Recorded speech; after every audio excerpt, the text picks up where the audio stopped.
സംഘടന കൊണ്ട് ശക്തരാകുവാൻ ഗുരുദേവൻ നമ്മെ ആഹ്വാനം ചെയ്തു.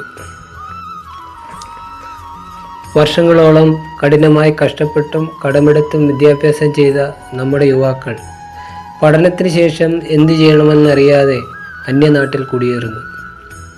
ഒരു ജോലിക്കായി മറ്റുള്ളവരുടെ മുൻപിൽ മുട്ടുകുത്തി കൈനീട്ടി നിൽക്കുന്ന അവരുടെ ദൈന്യതയും വേദന നിറഞ്ഞ മുഖവും നമുക്ക് എന്തുകൊണ്ട് കാണാൻ കഴിയുന്നില്ല? നമുക്ക് ചിന്തിക്കാം.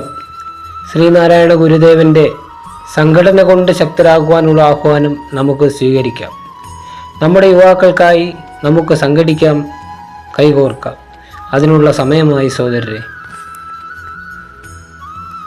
ഓരോ ഗുരുമന്ദിരങ്ങളും അവരവരുടെ ശാഖയിലെ യുവാക്കളുടെ ശാക്തീകരണ കേന്ദ്രങ്ങളായി മാറണം.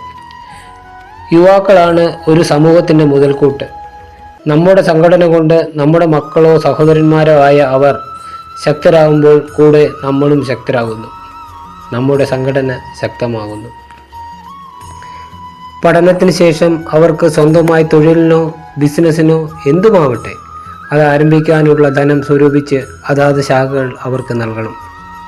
പിറന്ന നാട്ടിൽ സുഖമായി ജീവിക്കുവാൻ നാടിനെയും വീടിനെയും അമ്മയെയും അച്ഛനെയും സമുദായത്തെയും വിട്ട് അന്യനാട്ടിലെ കുടിയേറ്റക്കാരായി മാറാതിരിക്കുവാൻ സമുദായത്തോട് സ്നേഹവും കടപ്പാടുമുള്ള ഒരു യുവതലമുറയെ വാർത്തെടുക്കുവാൻ നമുക്ക് ഒറ്റക്കെട്ടായി പരിശ്രമിക്കാം.